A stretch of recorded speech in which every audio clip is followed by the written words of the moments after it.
پورے 19 برسوں بعد خدا خدا کر کے ملک میں چھٹی مردم شماری کرانے کا ماحول بنا تو ادارہ شماریات کا نعرہ تھا کہ ہم کتنے ہیں، ہمیں کیا چاہیے، گنیں گے تو جانیں گے۔ 15 مارچ 2017 سے 25 مئی 2017 تک یہ گنتی چلتی رہی۔ حکومت کا وعدہ تھا کہ جولائی کے آخری ہفتے میں ابتدائی اعداد و شمار عوام کے سامنے رکھ دیے جائیں گے، مگر آج کل ادارہ شماریات کا رونا ہے کہ ہم کتنے ہیں، ہمیں کیا چاہیے، پوچھیں گے تو بتائیں گے نا۔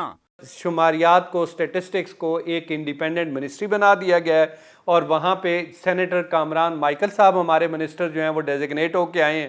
اب ہم نے ان کے لیے ایک پروپوزل بنائی ہے کہ جناب ہمارے یہ رزلٹ تیار ہیں، آپ برائے مہربانی ان کو سی سی آئی کو فارورڈ کریں ود دا ریکویسٹ دیٹ کہ میٹنگ سی سی آئی کی ہم فوری طور پہ کنوین کریں اور یہ رزلٹ ہم پریزنٹ کریں۔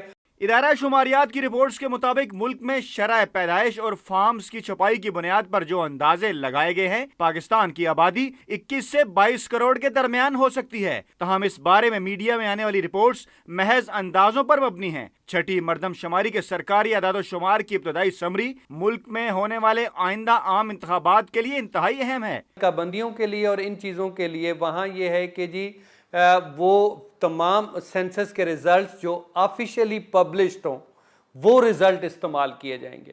اب وہاں پہ ایک ایشو آتا ہے کہ کیا پریلیمنری ریزلٹس کو ہم وہ سٹیٹس دیں گے کہ these results are officially published results. چھٹی مردم شماری کے عمل میں کل 1,28,000 سے زائد سویلین اور 2 لاکھ فوجی اہلکاروں نے حصہ لیا۔ کل بجٹ 18.5 ارب روپے تھا۔ افواج پاکستان کے لیے 6 ارب، سویلین کے لیے 6 ارب اور ٹرانسپورٹ کے لیے 6.5 ارب روپے رکھے گئے تھے۔ فیاض راجہ، ڈان نیوز، اسلام آباد۔